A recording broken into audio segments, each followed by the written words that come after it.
Good morning, everyone. Today we are going to start Unit 2.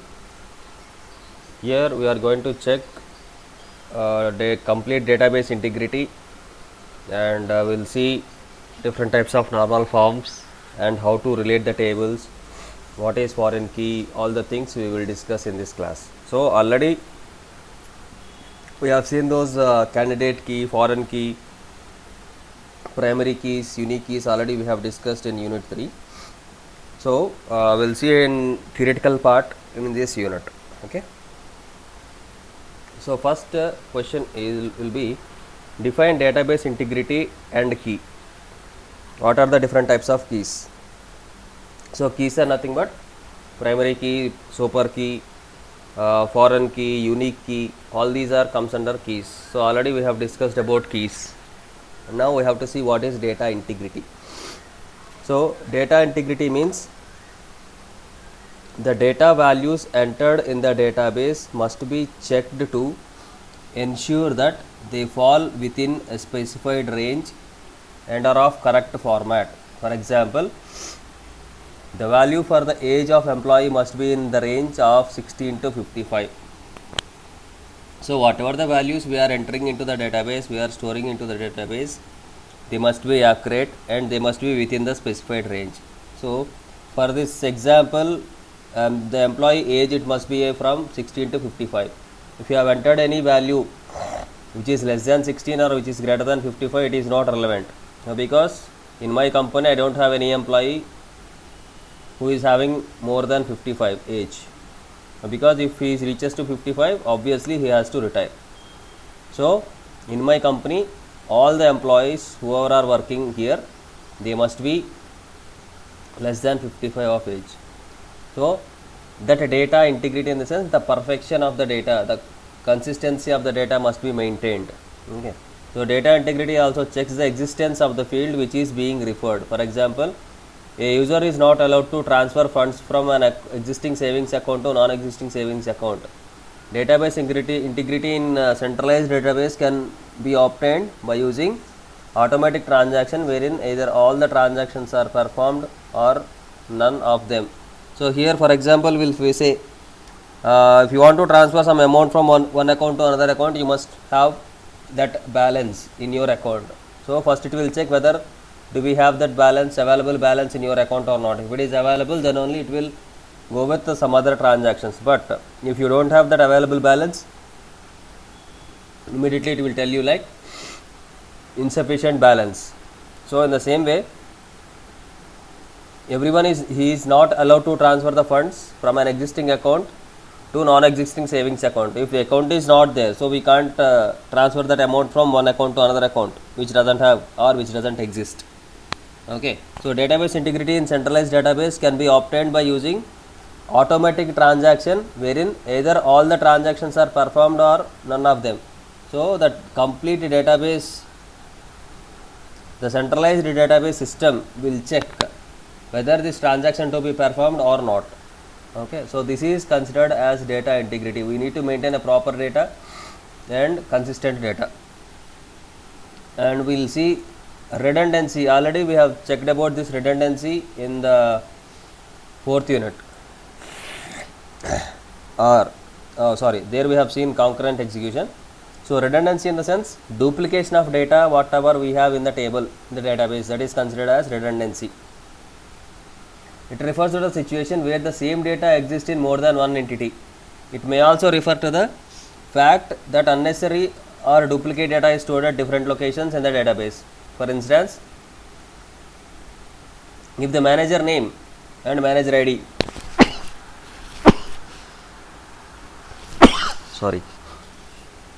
if the manager name and manager ID is found in both employee table and manager file, then the situation leads to data redundancy. So same information if I found in two different tables or two different relations, then that is considered as data redundancy. So what are the problems we will get when we have data redundancy? Anomalous updation. If update operation is performed, for example, the employee section ID 268 to be updated to 520, and this correction is made only to the first record of the database, then This may lead to consistent data unless all the copies in the database are updated. This is referred as update anomaly. The changes must be done to all the copies of the data.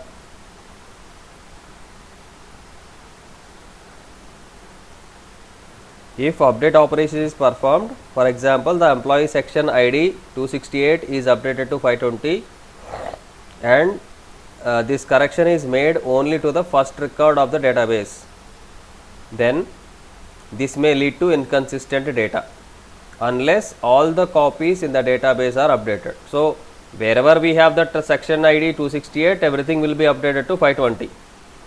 So, this is referred to update anomalies. So, if you want to update only first record, it is not possible. Whatever the records you have with 520, they mean 268, they will be updated to 520, all the records. If you have duplicate records, even the each and every record will get updated. So, that is the anomaly whatever we get with updation. The same with the deletion. If you want to delete only one value, you can't delete only one value. If you have duplicate values, all the records will be deleted with that number. And anomalies at the time of insertion. If you want to insert a value in the first row, but the same content will be there in the fifth row, so it will be an anomalous situation where you have to insert the value. So, insertion anomalies refers to the condition where it is compulsory to store some information in addition to some other information. For example, if a new employee record is being entered who has not yet assigned an employee ID and an assumption is made that the null values are not allowed, then it is impossible to enter the record unless the new employee has been assigned an employee ID. This is called insertion anomalies. For example, I have a table, employee table. Employee table is with employee ID, employee name, employee designation, employee salary. Okay. So, I said employee ID as primary key. So, it shouldn't be null and it shouldn't be empty and it should be unique. So, duplicate value we can't enter. Now, let us assume in my company a new employee has joined, but any ID has been assigned to that employee. So, until and unless he is having any ID, we can't insert his name into the database. That is insertion anomalies. These are the problems whatever we have at the time of insertion, deletion and updation whenever we have redundancy. So, how it will handle the data redundancy? The relational database model handles the data redundancy through foreign key. However, the use of foreign keys doesn't completely eliminate the data redundancy because they can be repeated any number of times. So, already we have discussed a foreign key. What is a foreign key? Whenever you want to compare whenever you want to link two tables, first table's primary key will be treated as a second table's foreign key. So, the same column will be specified or mentioned in another table to link these two tables. So, that is considered as foreign key. So, here you have student table, activities table and student qualifications list. So, here we have student ID, student name, activity class, student class, student address, student phone number.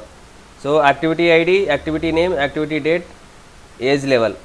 So, here activity ID, qualification ID, student name and student age. So, in this system a student can take a part in any number of activities to get qualified. This requires another table called activities to be created. The data redundancy is said to occur if same attribute is included in two or more tables. See here, student ID is available here. Student ID is available in student table. The same student ID is there in qualified list. Okay. So, activity ID is there in activities, the same activity ID is there in qualification list, qualified list. So, like this, if a column contents will be there in another column, another table's column, then that is considered as data redundancy.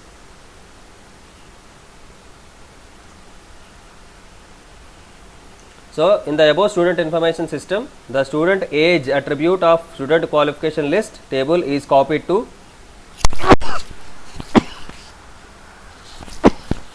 sorry, age is copied to age underscore level attribute of activities table. ఏంటది? Student age attribute of student qualification list, student age of qualification list is copied to age underscore level attribute of activities table. This redundancy is required because the students may participate in several activities each year and their age changes every year. Okay, yes, right.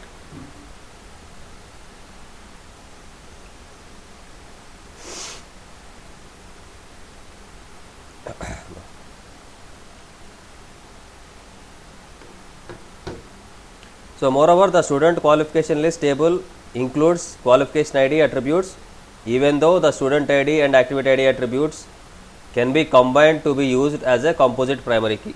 Therefore, the qualification ID attribute appears to be redundant, qualification ID to be applied as redundant, but this redundancy helps in a relational table and allows maintain an ordering. So see, in the finally what he want to explain is, whenever we have multiple columns in every multiple tables, then we can use them for linking or maintaining a relationship between the two tables. Even though we have to check the values aren't be duplicated, the column name should be indifferent.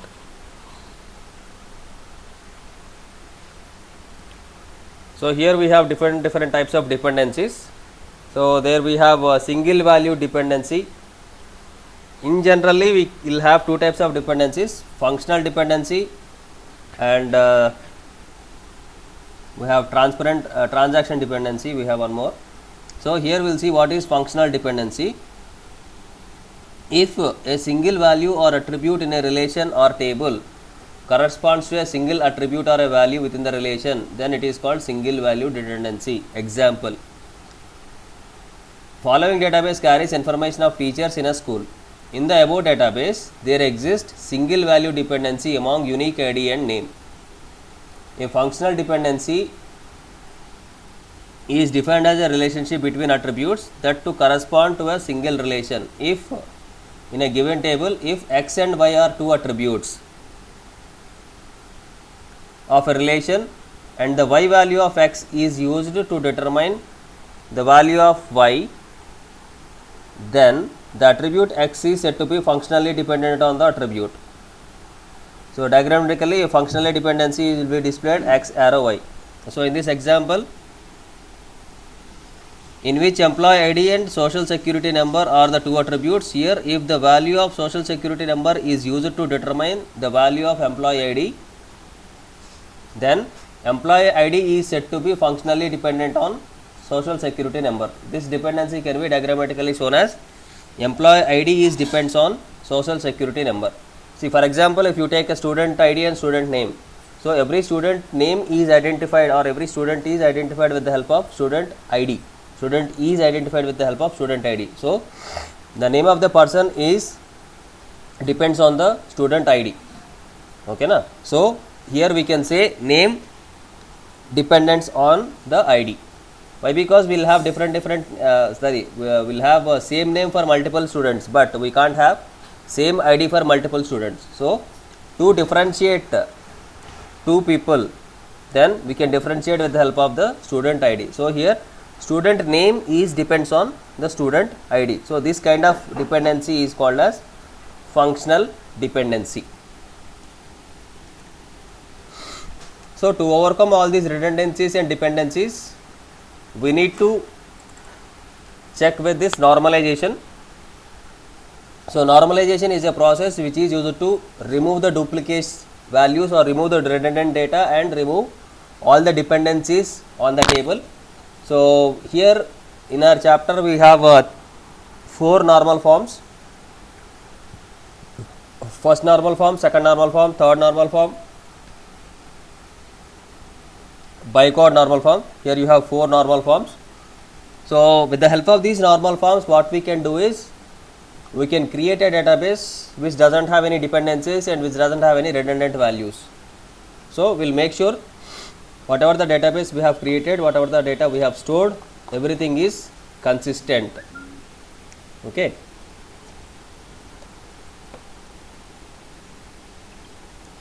So that is the advantage of normalization.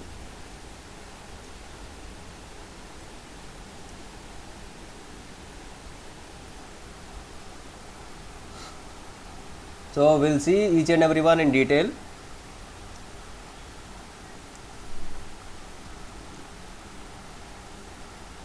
Let's consider this table. So in this table we can see some empty fields. Okay. So this table, example of database structure of an university. So the above database structure shows that university is working on several research assignments. Each assignment has its own name and number. For each assignment, few students are allocated. Each student has its own rule number and name. The university awards credits to students on daily basis. The number of credits awarded to each student per day differs from student to student. Credit per day will differ to the student. The number of credits awarded, okay. The attribute credits per day is multiplied by attributes days worked. These two more should be multiplied. Note that the student may be working on more than one assignment. For example, Azim is working on all the 3 assignments. He is here, he is here, he is here, all the 3. However, the database structure of figure is not well structured and it has the following shortcomings. The attribute assignment number should have been a primary key. Assignment number should have been a primary key. So if you want to set it as a primary key, it shouldn't have any null values or blank values. There are chances of data inconsistency of the table. For example, the value of attribute branch can be entered by the user in different ways like ECE or electronic communication. So or electronics and communication engineering. So ECE, whatever here you have, CSE or ECE, depends on the student. Some students will write it as ECE, some students will write it as electronic communication, some students will write it as electronic and communication engineering. The full form they will write. Depends on their requirement, depends on their interest, they will write it. So there might be a chance. And the database table contains redundant data which results the following data anomalies. So all the anomalies whatever we have discussed previously, it will lead to those kind of anomalies whatever we have. So to overcome all these problems, we can apply this normalization on this table. So let's come to this first normal form.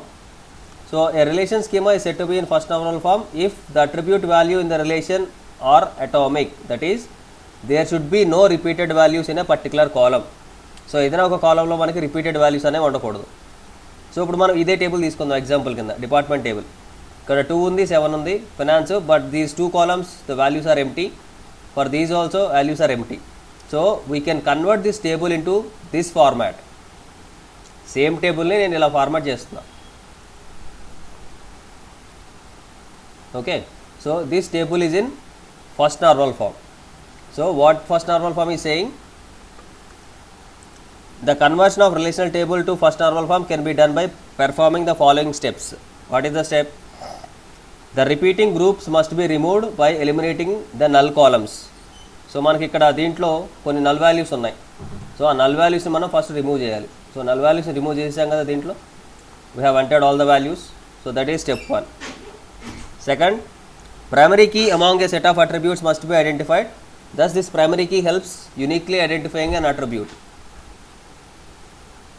So దీంట్లో మనకి identifying primary కీని identify చేయాలి. So what is the primary key? We have to identify that employee ID will be the primary key. Clearly observe that department ID can't be considered as a primary key. Department ID మనం consider చేయలేము ఎందుకంటే duplicate values ఉన్నాయి కాబట్టి. So primary key must be determined so that any of the attribute value is uniquely identified. So a new key consisting department ID and employee ID is created. So employee ఐడిని department ఐడిని mix చేసి we can create a composite primary key, a combination of 2 attributes. So for instance, if department ID is equal to 2 and employee ID is equal to 615, then the value of the attribute department name and name, employee designation, employee salary are, so దీన్ని మనం compare చేసుకుంటే 615 650 2 compare చేసుకుంటే department name ఏమో finance వచ్చింది, employee name Morrison, employee designation is accountant, employee salary is 45,000.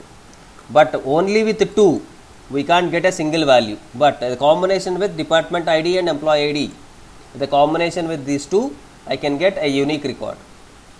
So by identifying the dependencies from the table 2, for instance the attribute department name, employee designation and employee salary are dependent on the composite primary key, that is department ID and employee ID.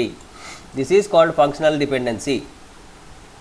So employee ID is depends on, all these are dependent on employee ID, and department name is depends on department ID. So in a similar way, department ID here it is considered as functional dependency. So if you want to convert it into second normal form, you have to remove all these dependencies. First normal form will tell you your table shouldn't have any null values, and you have to identify a primary key value, primary key column in a table. So if a table doesn't having any duplicate values and it is having a primary key column, then it is considered as a table which is in first normal form. So మీకు first normal form అర్థమైందా? ఫస్ట్ నార్మల్ ఫామ్లో ఉండాలి అంటే a table it shouldn't contain any null values. Okay, so I remove these null values and I created this table.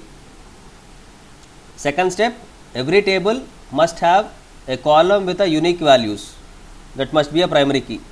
So with the combination of employee ID and a department ID, I can get a proper department name or employee designation and all the things. So here I can create a composite primary key with the combination of employee ID and department ID. Department name, employee designation and employee salary are depends on this employee ID and department ID.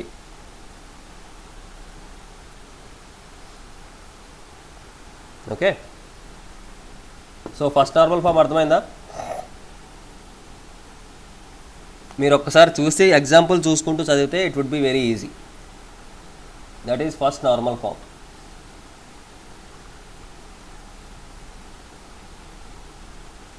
So okay, so the second normal form we'll discuss it in the next class.